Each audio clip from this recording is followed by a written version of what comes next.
Hello, Munchers. Today I'm going to talk about my college years and specifically what the culture was like in Blacksburg, Virginia at Virginia Polytechnic and State University, or Virginia Tech for short.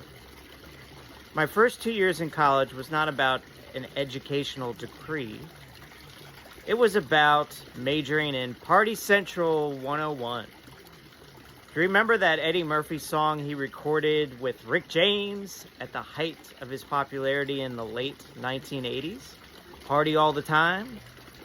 Where Eddie sings, "All we do is party all the time, party all the time, party all the time." Do me a favor and YouTube it. You won't be disappointed. For me, that's exactly what the first 2 years in college was like, including pledging a fraternity, Beta Theta Pi. And to understand fraternity culture in the United States, please YouTube Animal House. Yeah. Belushi movie. Fantastic. You'll love it. To give an example of the frat life culture, our frat, Beta Theta Pi, which was one of the best on campus, if not the best, at the time in 1997, we were number one academically, socially, and athletically. And we developed a drinking game called Drinking Backgammon. That's right, backgammon just like you know it, except every time you got barred or jailed, you had to drink. Every time your opponent rolled doubles, you had to drink. And then we had custom rules such as you couldn't swear, you couldn't point at the board, and you couldn't touch your opponent's dice or pieces, or you had to drink. I think you picked up on the theme there about drinking.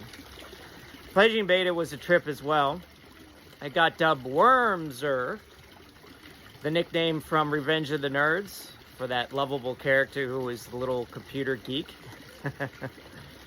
And I had to perform the usual BS like cleaning the frat house every weekend and getting beers for all the brothers, and also reciting the Beta song and talking about the founding fathers.